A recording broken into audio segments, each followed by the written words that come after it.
That's Nick. And that's Joseph. And today we're here to talk about M3GAN, the sophomore film directed by Gerard Johnstone, which is premiering January 6th, 2023, courtesy of Universal, the first weekend of the new year, which is generally not a good sign for new releases, but I really kind of enjoyed this film.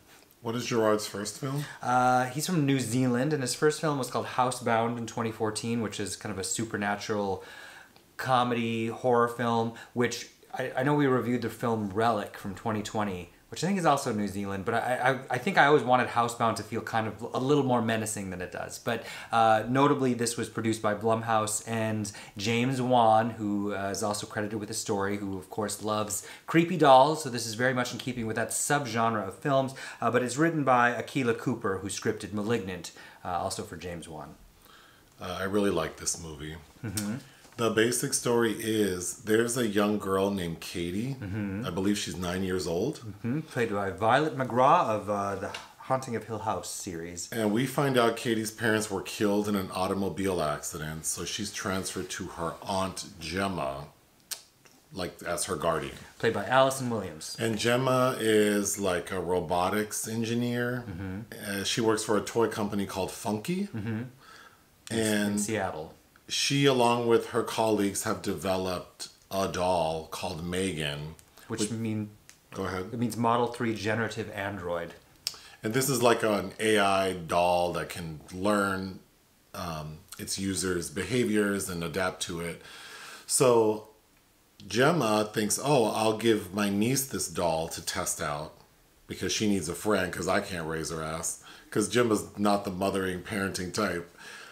And the movie's pretty predictable. The doll becomes... There's no supernatural element. It's just the AI sort of backfiring because it becomes overprotective of its pairing, the kid, and ends up killing a few people in an attempt to protect Cady. Because those are the parameters she was given. So, of course, M3GAN has to be decommissioned, which she is.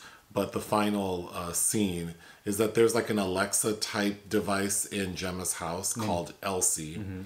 And the final scene is, we get the sense that M3GAN's like, not consciousness, but yeah, this M3GAN's software data has been put into the cloud and into Elsie. Because she's sentient by the end of it, you know. The end. Mm-hmm. Yeah, I really liked it. So the best part of the movie is this damn doll. Oh, yes. Every time this doll's on screen, it's funny.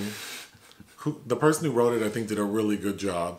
I agree, but also the special effects team in bringing M3GAN. M3GAN looks great. Because she's voiced by Jenna Davis, and there's a younger girl named Amie Donald who's actually the body of M3GAN. I like how the film looks. Mm-hmm. My biggest gripe is that I wish it were just more about M3GAN. But we can get into that. Should I just go through my notes? Mm-hmm. The movie starts off with a bang because immediately it opens with a commercial for this toy called Perpetual Pets, which is like this Furby looking thing. Which can poop. I thought the commercial was funny, and then that's the toy that Funky makes, which Gemma worked on. Mm-hmm. And her boss, played by... Ronny Chieng, he's David, he's a comedian from Crazy Rich Asians. He's also in the Shang-Chi movie. I think Ronnie's handsome, but this character I thought was I would use the word kind of terrible. Well, he's a mass of cliches about this horrible boss type, but also his dialogue delivery is crunchy. A bit crunchy. Because he's kind of difficult to understand when we first meet him, and towards the end I thought the acting, I'm sure it's a choice and the director wanted it that way, but I don't know that we needed him to be like that. He's over the top in a direction that doesn't work, whereas M3GAN is, sublime. But he's really pressuring Gemma, like, you need to build a version of this damn toy that we sell for half the price because we have a competitor who's doing it.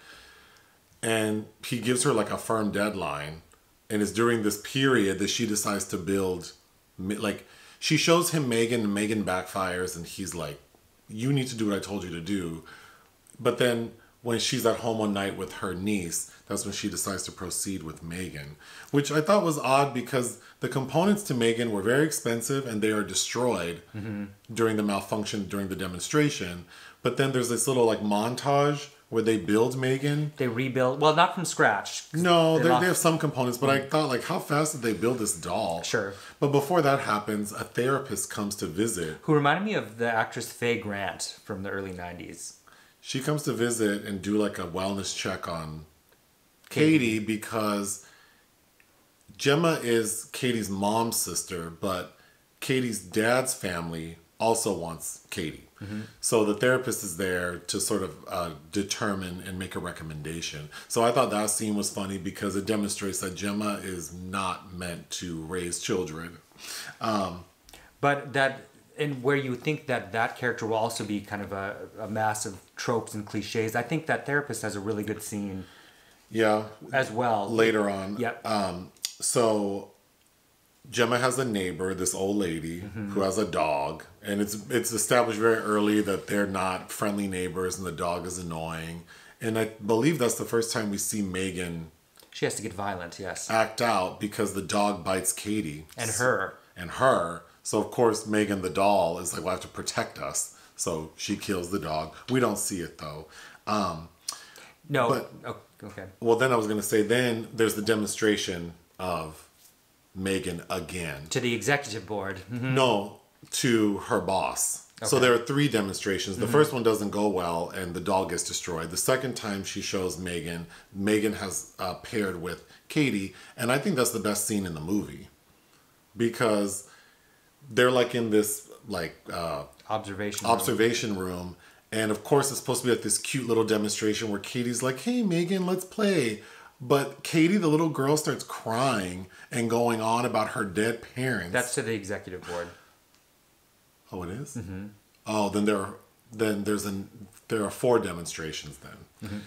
But well, the 4th one never happens. But anyway, I thought that was really good because M3GAN is Well, that's where what they get with M3GAN is she's kind of like the queen of the side eye. Like all of her expressions are perfect. And because it makes it seem like these humans are, incompetent and stupid and they don't really realize what they're creating. But it's very obviously lifelike qualities attributed to her. And then what you were going to say is there's another good scene where the therapist is explaining because the therapist sees M3GAN interact with Cady and the therapist is telling Gemma, like, this is not healthy. Have you ever heard of something called attachment theory? Like, this little girl just lost her parents and she's going to look for something to, like, bond with. And theoretically, it should be you, her guardian. But now she's attached to this doll. And then, like, 30 minutes later, we see Cady act out because she can't have the doll. And I thought that was really good. Yeah, like she's on crack. But it also made me think I always say this, because every time I see kids act like that, I'm like, somebody needs to slap this little girl. Well, she slaps Gemma. And then she slaps Gemma like, whoa. But before all that happens, Gemma takes Cady to like there's like an alternative school that's doing like a observation day out in like the woods. Yeah, it looks like the woods next to a Grimm's fairy tale. And Cady's being a brat and she's like, I'm not going unless I can take Gemma. And the school camp counselor is like, okay, fine. But we have like a toy table. You can just put M3GAN on the toy table, which is a great shot because it's all these like plush toys. And then you see M3GAN sitting there looking mad as hell. And then there's this bully boy named Brendan. Who's like a rapist in the making. Yeah, he's a creep. And he is bothering Cady. And then there's a really good scene in the woods where M3GAN like chases him down and kills his ass. We also get M3GAN vision. No, I don't think it's overused. I think it's well done where she computes the emotional state of the human or whatever's in front of her. And when we see that boy, you see like he has high ratings in malice. Yeah, but it'll say like fear, trust. Yeah, I agree. I thought that was really well done. Then when they get back to the house, because that's when Gemma really starts to suspect that M3GAN is probably hurting people. Cady knows she is. And then when they're in bed, because M3GAN the doll sleeps in Cady's room like on a charging pad. Which also I think looks fun. Cady asked M3GAN, like, do you like is Brendan in heaven? She's like, yeah, do you think he's really in a better place? And she giggles and goes, no. The doll giggles and says no, and she's like, and if you do believe in heaven, it's certainly not for boys like him. Every line of dialogue from that damn doll is funny to me. It's pretty good. And like you said, just constant side eyes I think are so funny.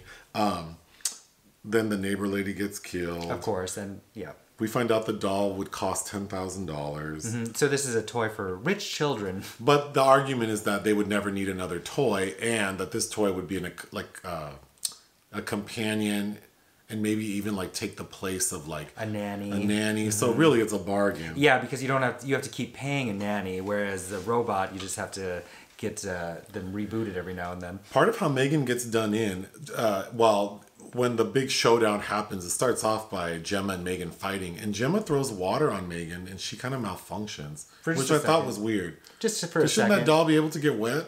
But anyway, there are conveniences, and I think it overall is very predictable. It is. And in borrowing heavily from a lot of other films, like the original The Bad Seed with Patty McCormack. M3GAN is very much Patty McCormack in The Bad Seed, which of course, The Good Son, Child's Play. It's like if you mix The Bad Seed with Child's Play. Yeah, Mary Shelley's Frankenstein. I think there's also some unique things about the responsibility that we ultimately have towards our creations, whether they be our organic children or this artificial intelligence, which always has been a fear of mankind in literature, at least, that this will overrun us. And M3GAN is also kind of like the nightmare version of the software in Spike Jonze's Her, voiced by Scarlett Johansson, right? I was also disappointed because there was that one clip that went viral on social media a while back of M3GAN dancing. And so I was very excited for that scene. And then when it happens, it is that short. That little 5 seconds of that doll dancing, it's totally random. She's just standing in a hallway,